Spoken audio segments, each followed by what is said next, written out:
When Jack Marlowe stepped off the rust-scarred transport shuttle onto the landing platform of Cyrilla 9, he had two things on his mind: renewing his freelance trading license and finding the nearest lavatory. What he wasn't expecting was a brass band composed entirely of vibrating fungi, or the fact that they were playing something suspiciously like Earth's national anthem, with several misplaced notes and at least one unexpected drum solo. Cyrilla 9 smelled like boiling algae and ozone. It was a planet of sleek domes, hovering trams, and a skyline tangled with anti-gravity cables. Jack, a man whose most advanced piece of technology was a self-heating coffee mug, already felt outdated. He adjusted the collar of his rumpled jacket, wondering if the customs agent would notice the duct tape holding his data badge together. He was ushered into the Port Authority dome by a service drone, with a voice like an angry librarian. Inside, the room shimmered with projected data, flashing laws and fees in every galactic dialect. At the far end of the counter, a customs official with silver skin and 6 disproportionately long fingers blinked its 3 vertical eyes at Jack. "Full name?" it droned. "Jack Marlowe, trader, Earth origin, here for permit renewal and, not much else." The being tapped a few glowing symbols on a crystalline panel. There was a pause, a strange whirring sound. Then an alert flashed across the air, casting red light over Jack's confused face. "According to Section 483B of the Unified Galactic Matrimonial Accords," the customs agent said in a tone of absolute apathy, "you are hereby required to enter into marital contract with no fewer than 3 eligible citizens of member species. You will be escorted to selection orientation shortly. Congratulations." Jack stared at the being for several full seconds. "I'm sorry, did you just say marital contract? With 3 people?" The agent's only response was to push a small pink button. Confetti exploded from the ceiling. A holographic banner unfurled. "Welcome to wedlock, Jack Marlowe." It was accompanied by the triumphant blare of a kazoo choir. "Hold on, this must be a mistake. I didn't sign anything. I just got here. I haven't even peed yet." "The law is binding. Your signature was acquired via biometric scan as you stepped onto the platform. Please enjoy the complimentary fruit basket." A levitating tray floated toward him, wobbling with neon-colored fruits that steamed slightly and gave off a scent not unlike old pickles. One of them blinked at him. "I'm allergic to fruit with eyes," Jack muttered, backing away. Before he could protest further, 2 short spherical robots rolled in and flanked him, projecting soothing messages like, "Love is unity and share the cosmos. Share yourself," in pale blue cursive. "Wait, I demand an appeal, or at least a translator. This is insane." But the robots were already guiding him, politely but firmly, into a side corridor marked Selection Orientation. The doors sealed behind him with a soft ding of finality. The orientation chamber was the size of a small stadium. Jack found himself seated at the center of a circular stage under a spotlight. Rows of viewing platforms surrounded him, each occupied by representatives from different species, some vaguely humanoid, others best described as enthusiastic piles of sentient feathers. An overly cheerful hologram appeared above him, a humanoid woman with a permanently smiling face, metallic gold hair, and eyes that blinked out of sync. "Congratulations, Jack Marlowe. By Galactic Regulation 483-B, you have been selected to aid in interspecies unity through the sacred rite of polybonded matrimony. Let's meet your candidates." "Oh, this can't be real," Jack whispered, burying his face in his hands. The hologram winked. "First up, Kalira of the Alari Dominion." A shimmering doorway opened to reveal a tall, statuesque woman with deep blue skin, piercing gold eyes and long ears that angled back like graceful blades. She wore an armored tunic etched with glowing runes, and moved with the fluid grace of someone who could break your bones, and then lecture you about posture. Kalira stepped onto the stage and gave Jack a nod of appraisal. "Human, you appear fragile. Do you possess any martial experience at all?" "I once got in a bar fight with a vending machine," Jack offered. She frowned. "We have much work to do." Next, the hologram trilled, Candidate number 2, Thrixa of Olnara. A translucent tube filled with shimmering water emerged, revealing a creature that looked like a cross between a jellyfish and a lava lamp. Thrixa pulsed in vibrant pinks and greens, tendrils swaying in slow rhythm. She communicates through thermoelectric pulses, the hologram explained. We've installed a temporary translator module for your convenience. The module chirped, warm welcome, delight pressure, want touch small mouth. Jack blinked. I think she means she's pleased to meet me, the module buzzed. Yes, and would like to discuss the ritual of mucus exchange. Next, Jack yelped. And finally, the hologram announced, Zila of Arcs. A portal opened, releasing a blur of motion and sparks. Zila landed on the stage mid-backflip, grinning. She wore mismatched tech gear, her silver hair floating as if constantly caught in low gravity. Her eyes glowed faint violet, and her fingers tapped against an invisible interface in midair. Hey there, future husband, she said, smirking. Hope you're into hacking, hover chases, and irresponsible fun. You hacked into this, didn't you? Jack narrowed his eyes. You tampered with the system. Zila's grin widened. You'd rather get married or get deported to the Glorbian paper mines. I don't even know what that means. You don't want to know. By the end of the session, Jack had a headache, 3 prospective wives, and a ceremonial cape he was told to wear to honor the moment. It itched and glowed and said, Property of Galactic Matrimonial Council on the back in bold pink letters. Back in his assigned quarters, an oblong pod with mood lighting and a suspiciously heart-shaped bed. Jack stared at the ceiling and tried to process his new reality.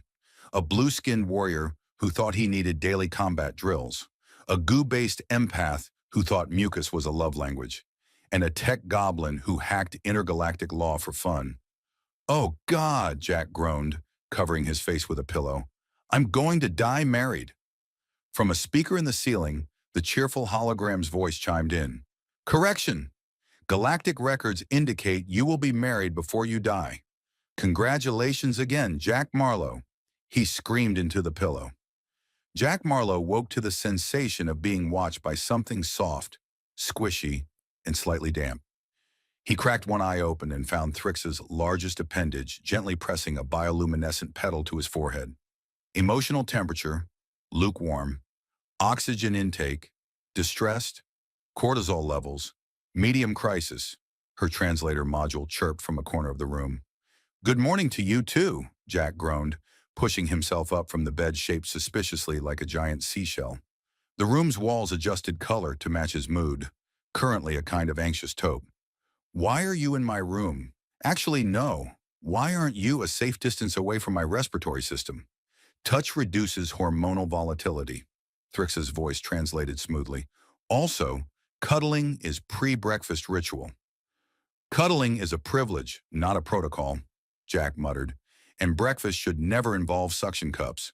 Before Thrixa could respond with what he feared was an attempt to demonstrate affectional adhesion, the pod's door unsealed with a hiss, and Kalira marched in like a parade of doom. She carried a bundle wrapped in crimson cloth, which she set down with reverence. It is time, she declared, nodding at Jack. For what exactly? Please say brunch. Kalira pulled the cloth aside to reveal an array of polished weapons. Spears, blades, things that glowed angrily when touched. Combat compatibility evaluation. Jack blinked. I didn't realize that was still a thing in modern relationships. All unions in the Alari Dominion are preceded by battle. How else can we determine your resilience under emotional pressure? I usually just cry in the shower, Jack said. That's worked fine so far. Zila zipped in next, hovering on a small anti-grav board that she'd clearly stolen from somewhere important. Her hair was streaked with blue light, and she wore goggles that projected unreadable data across the lens. Someone say battle? She chirped. Because I just hacked into the planetary arena scheduling system and booked us a slot. Also, Jack, you've been accidentally signed up for the Interplanetary Bachelor Games. It's a televised event now. Jack blinked again. You what? Hey, don't look at me like that. We needed funding for the group honeymoon. I don't even know what species half of me is honeymooning with. Thrixa waved a gentle tendril. Mine involves communal egg listening and a song composed by Bubbles. Kalira added, in Ilari tradition, we fire spears into the night sky and howl at the moons. Zila shrugged. Mine mostly involves drinking and minor property damage. Jack buried his face in his hands. I need tea, or an escape pod. An hour later, Jack found himself standing on the edge of a large open-air arena, surrounded by a crowd of wildly cheering aliens. Some floated, some flapped. One kept vomiting glitter. Drone cams buzzed overhead, broadcasting the event across every inhabited quadrant of the galaxy. A booming voice declared, welcome, citizens of the stars, to this cycle's Galactic Bachelor Games, featuring our lucky human, Jack Marlowe. A wave of confetti cannons fired across the stands. One of the confetti bits stuck to Jack's forehead. It read, we ship you with everyone. Today's events, the announcer continued, include emotional interrogation, romantic obstacle navigation, and the final trial, the gauntlet of compatibility. Zila handed Jack a small device. This syncs to your heart rate. The more flustered you get, the more ridiculous the challenges become. Oh, good, Jack muttered. A stress-reactive obstacle course. That's exactly what my therapist warned me about. The first event began. Jack was seated in a chair shaped like an open clam, while each of the three women asked him emotionally loaded questions in front of the crowd. Kalira leaned in. If I were gravely wounded in battle, would you leave me behind to save the mission? Jack hesitated. What kind of wound are we talking? Paper cut? Missing limb? Emotional trauma? The clam chair vibrated disapprovingly. Thrixa pulsed brighter. Would you allow me to consume your DNA to create a secondary fusion being for long-term companionship? That depends, Jack said slowly. Would this fusion being be more or less neurotic than me? The audience roared with laughter. Zila grinned. If I told you I erased your debt record from the Interstellar Loan Corps, but also your birth record and planetary citizenship, would you still love me? Jack blinked. Did you actually do that? Define actually. The next event involved dodging affection-themed drones that sprayed scented foam while navigating a maze shaped like a heart. Jack slipped twice, accidentally proposed to a shrub, and came out covered in glitter and what may have been edible emotions. By the time they reached the final event, the gauntlet of compatibility, Jack was panting, coated in sticky biogel, and trying to figure out whether his left boot had achieved sentience. The gauntlet itself was a floating labyrinth filled with shifting platforms, glowing questions, and challenges like, share a truth you've never told anyone, while hanging from a levitating crystal vine. Kalira went first. She caught every challenge like a predator stalking purpose. My truth, she said at one point, is that I fear softness. I envy it. Jack swallowed hard. Thrixa floated through with grace, pausing before a pulsing orb and humming a song so low it made Jack's bones hum. My truth, I do not understand loneliness. I want to. Zila cartwheeled her way through, reprogramming obstacles mid-leap. At the final node, she stared at Jack and said, my truth? I didn't hack the law to get you. I hacked it because I didn't want you to disappear. When Jack reached the end, bruised and bewildered, the crowd roared and the holographic host reappeared. Congratulations, you've completed all trials. And now, the proposal. Jack froze. The women turned to him. I thought this was all mandatory, he said. But if I have to choose, a glitch crackled in the hologram's voice. Correction. Due to Clause 17B-6, proposals must come from all parties voluntarily or the contracts are void. All three women turned slowly to look at each other, then at him, then surprisingly at each other again. I'm not here because of law, Kalira said, but because I see strength where you see panic. I am uncertain, Thrixa murmured, but I wish to learn, and you are not unpleasant. I think I'm glitching emotionally, Zila said, but I don't hate it. The crowd held its collective breath, and then Kalira crossed her arms and said, we need to talk. Jack sighed in relief. Oh, thank God, I thought we were skipping the dramatic pause. They walked off the stage, a human and three wildly incompatible alien women, talking, laughing, and arguing all at once. Somewhere above, the drone cams kept filming. Ratings were through the roof. Jack Marlowe had once been the kind of man who avoided eye contact with strangers, skipped small talk with bartenders, and instinctively ducked behind furniture when someone mentioned the word commitment. Now he was gliding through low orbit in a transparent shuttle shaped like a heart, wearing a suit that sparkled slightly every time he sighed. His arm was linked with Kalira's. Thrixa floated just behind, her gel-like form humming in quiet pulses. Zila was piloting the craft manually, which probably violated several dozen flight regulations. They were not married, not yet, and that was precisely the miracle. After the bachelor games, after the awkward group therapy session with a four-headed relationship counselor, and after narrowly escaping being turned into a reality holo-series, working title Jack and the Intergalactic Wives, Jack had made a choice that shocked even himself. He'd asked for time, not to escape, not to fake his death using a clone decoy and a forged stasis pod, Zila's backup plan, but to actually get to know them. So the Galactic Matrimonial Council gave him 30 rotation cycles, a mere month in Earth terms, to build what they called organic alliance structures. Jack called it not rushing into planetary polygamy like a lunatic. The first week had been weird. Kalira, trained in war diplomacy and zero-G combat, had insisted on daily bonding drills, which involved dueling with stun staffs while reciting shared affirmations. "I respect your courage, but your footwork is unacceptable," she had growled lovingly. Jack had bruises in places he hadn't known existed. Thrixa had taken him to a bioluminescent lake on her home moon, where they sat in silence for hours, their feet dangling in water that glowed brighter with each passing thought.